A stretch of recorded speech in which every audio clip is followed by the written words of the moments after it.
Ready? Hello everyone, welcome back to my new blog. আশা করি সবাই খুব খুব ভালো আছো, আর আমিও খুব ভালো আছি।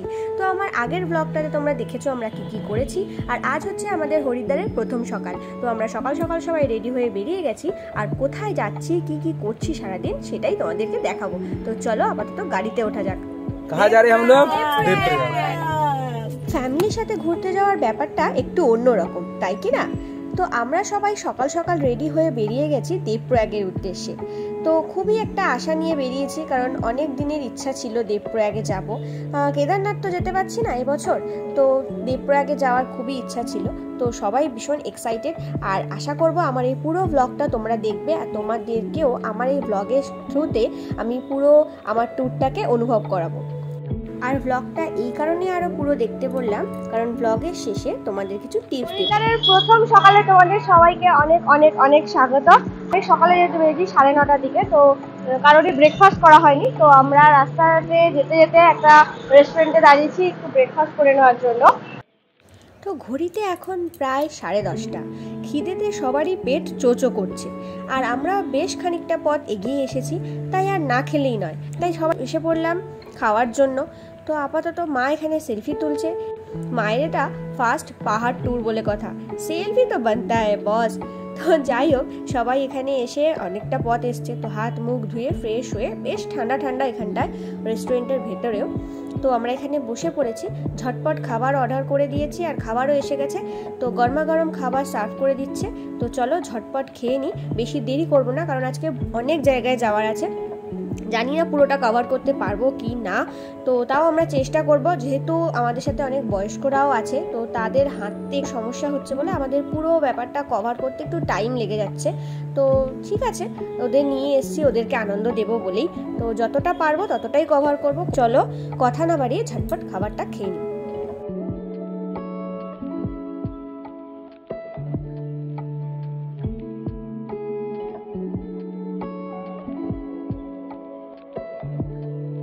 আগে আমি তোমাদেরকে বললাম যে আমরা দেবপ্রয়াগের উদ্দেশ্যে বেরিয়েছি বলে আমরা গেছিলাম ব্রেকফাস্টের জন্য। তো ব্রেকফাস্ট করতে করতে একটা খারাপ ব্যাপার শুনি, সেটা হচ্ছে দেবপ্রয়াগের রাস্তায় আজকে ধস পড়েছে। তো সেই কারণে সমস্ত গাড়ি আটকে আছে ওখানে। তো আজকে যদি আমরা দেবপ্রয়াগ যাওয়া যাচ্ছে না তা না, যাওয়া যাচ্ছে, কিন্তু যদি আমরা আজকে দেবপ্রয়াগ যাই তো আজকে পুরো দিনটা ওখানেই কেটে যাবে। বাকি যা সাইট সিন করার জন্য আমরা বেরিয়েছি সেগুলো কিছুই করতে পারবো না। তো সেই কারণে আমরা দেবপ্রয়াগ যাওয়ার যে প্ল্যানিংটা ছিল সেটাকে স্টপ করে আমরা এখন যাচ্ছি নীলকণ্ঠ মন্দিরে আর বাকি সাইট সিন যেগুলো আছে, কারণ ওখানে গেলে যদি আমরা আজকে দেবপ্রয়াগ করতাম তাহলে বাকিগুলো আর কিছু করতে পারতাম না।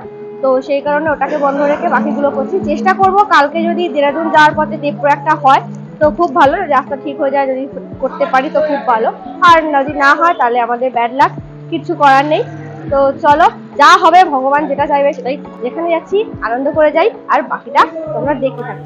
তো সামান্য একটু মন খারাপ আর মনে অনেক অনেক আশার আনন্দ নিয়ে আমরা এগিয়ে চলেছি নীলকণ্ঠ মন্দিরে। বলা হয় এইখানেই নাকি মহাদেব সমুদ্র মন্থনের সময় বিষ পান করেছিলেন। তো এখনো জানি না কতটা সত্য এই গল্পের মধ্যে, তবে যেটা বললো সেটাই আমি তোমাদের সাথে শেয়ার করলাম। এটা একদম পাহাড়ের মাথায় মন্দিরটা। সবাই যে যায় এখানে উত্তরাখণ্ডে এসে তা না, খুব কম লোকই আছে যারা এখানে যায়। তো আমিও তার মধ্যেই পড়েছি।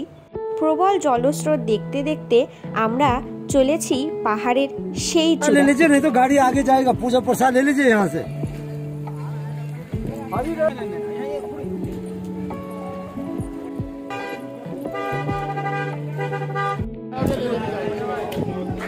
बड़ो भाई, गजल गुलाब जल नाव नागिन का जोड़ा फूल बेलपत्र वहीं चढ़ेगा। अच्छा, और 100 में 100 में फोटो प्रसाद घर के लिए मिलेगा। गंगा जल गुलाब जल नाव नागिन का जोड़ा फूल बेलपत्र तो वहीं। यही ले लेते हैं।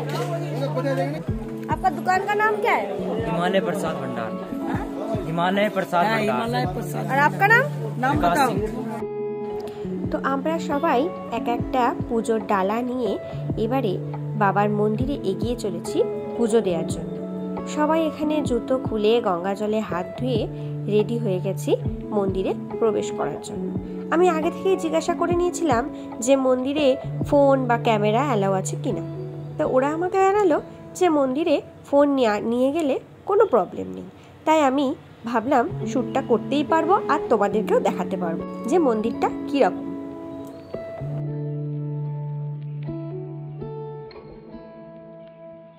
মন্দিরটি ভারী অদ্ভুত। আমরা তো ছিলাম পাহাড়ের একদম ওপরে, ভেবেছিলাম এই এগিয়ে গিয়েই হয়তো মন্দির। তারপর দেখলাম এমা, এ তো পুরোই আলাদা।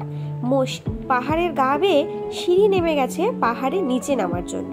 সেই সিঁড়ি বেয়ে বেয়ে নিচে নেমে মন্দির হলো পাহাড়ের মিডিলে। এই যে জায়গাটা দেখছো, এটা হচ্ছে মন্দিরে প্রবেশের ফার্স্ট গেট। এটা কিন্তু মন্দির না। কি অপূর্ব সুন্দর না দেখতে। কেউ বলতে পারবে পাহাড়ের এত উপরে এত সুন্দর এক মন্দির রয়েছে?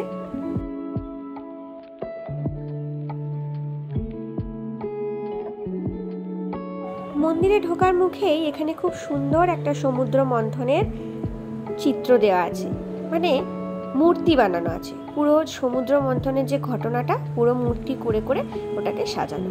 আর এখানে একটা ভোলে বাবার ত্রিশূল রাখা আছে, যেখানে সবাই সবার মানত করে ধাগা বাঁধছে, কেউ প্রদীপ দিচ্ছে। আর এই যে রাস্তাটা দেখছো, এইটাই হচ্ছে মন্দিরে ঢোকার আসল গেট।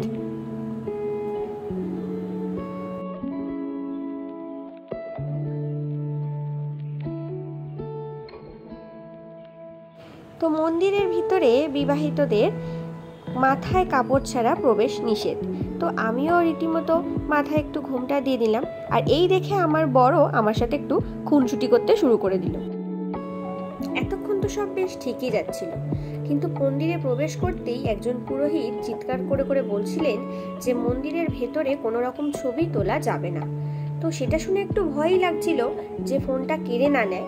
তো তাও আমি লুকিয়ে লুকিয়ে চেষ্টা করেছি যতটা ক্লিপ নেওয়া সম্ভব।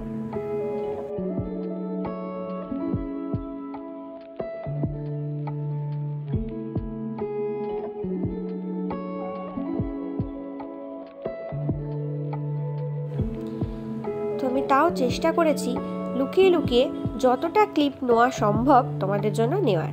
এখানে শুধু মহাদেবেরই না, হনুমানজি, মাতা রানী সবারই মূর্তি ছিল এবং গণেশজিরও মূর্তি ছিল। তো পুজো দিয়ে বেরিয়ে এসে মন্দিরে ঢোকার আগে যে ত্রিশূলটা দেখালাম, ওখানেই সবাই ধূপ প্রদীপ জ্বালাচ্ছিল, সবার মনস্কামনা জানাচ্ছিল। তো আমিও একটু ওখানে দাঁড়িয়ে পুজো করে নিলাম। আর এখান থেকে প্রাপ্তি একটা খুব সুন্দর আদিদেব আদিযোগীর মূর্তি, সেটা আমি পেয়েছি, যেটা আমার খুব পছন্দ। ওটাকে আমি ঘরে রাখবো ঠিক করেছি।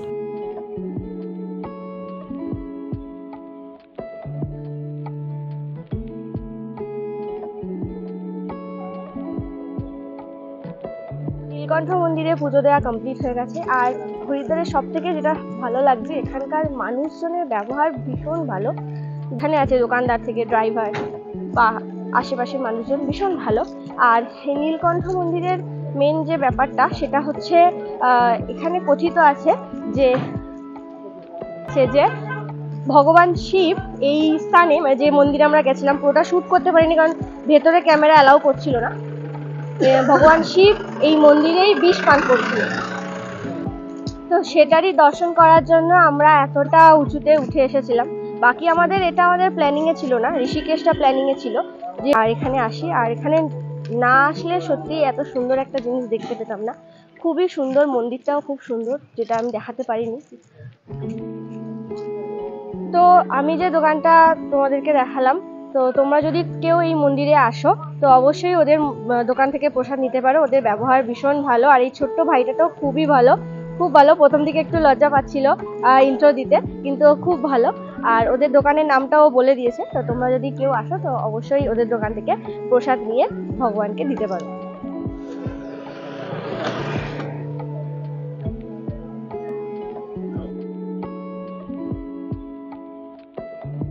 আমরা এখন ঋষিকেশের উদ্দেশ্যে রওনা দিচ্ছি, আপনারা সবাই দেখতে থাকুন। তো সকাল সকাল অপরূপ সুন্দর এক মহাদেব দর্শন করে আমরা এবার পাহাড় থেকে নিচে নামছি। আমরা এবার যাচ্ছি ঋষিকেশের উদ্দেশ্যে। আর যেতে যেতে পথে গাড়িতে মোটামুটি সবাই ঘুমিয়ে গেছে, একমাত্র আমিই জেগে আছি। কারণ এই এত সুন্দর প্রকৃতি আর তো বাড়ি গেলে দেখতে পাবো না। তো এই প্রকৃতিকে উপভোগ করতেই আমি এসেছি। তো এরা তো সবাই ঘুমিয়ে গেছে, আর আমি ঠান্ডা ঠান্ডা বাতাসকে অনুভব করতে করতে প্রকৃতি দেখতে দেখতে এগিয়ে চলেছি। আর এরা যখন ঘুমাচ্ছিল তখন আমি একটা মজা করার জন্য ছোট্ট ক্লিপ নিয়েছি। এটা যদি ভিডিওতে দেখে সবাই আমাকে খুব বকবে, এটাও আমি জানি।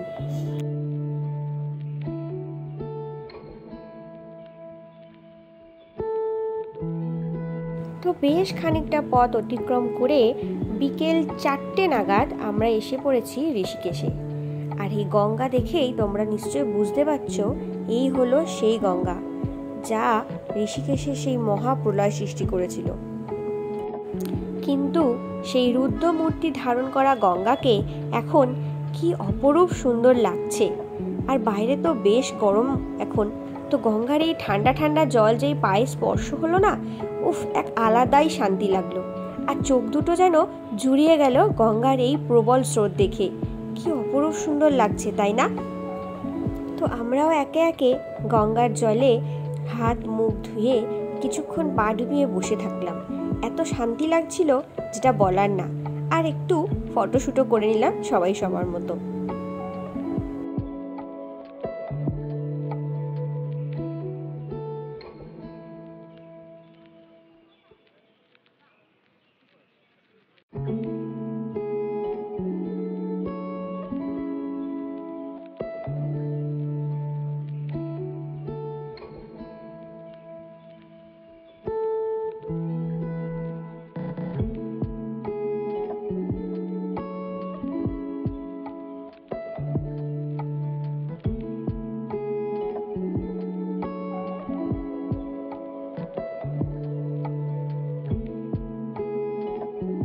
আমরা গঙ্গার জল হাতে মুখে দিয়ে একটু ফ্রেশ হয়েই এগিয়ে চলেছি রামঝুলা লক্ষ্মণ ঝুলার দিকে।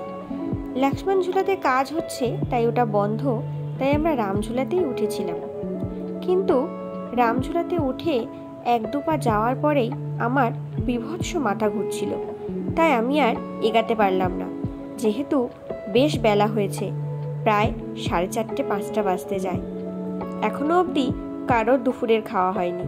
তো খালি পেটে এই রামঝুলাতে যারা উঠেছো তারা জানো ব্রিজটা বেশ দোলে, তো সেই কারণে হয়তো প্রচণ্ড মাথা ঘুরছিল আমার, আর রোদ্দুরও ছিল প্রচণ্ড, তাই একটুখানি গিয়েই আমরা ফেরত চলে এসেছিলাম।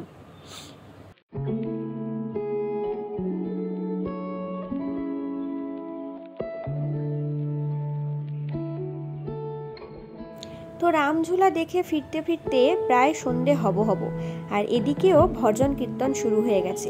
মানে এই টাইমে হরিদ্বারে যখন গঙ্গা আরতি শুরু হয়, সেই একই টাইমে ঋষিকেশে এই যে শিব মূর্তিটা আছে এরই সামনে ভজন কীর্তন আরতি শুরু হয়। এখানেও বেশ লোকের জমাটি শুরু হয়, কিন্তু আমাদের যেহেতু আবার ফিরতে হবে, প্রায় সন্ধে হয়ে এসছে, তো সেই কারণে আমরা আর এখানে দাঁড়িয়ে বেশিক্ষণ আরতি ভজন কিছুই শুনতে পারিনি।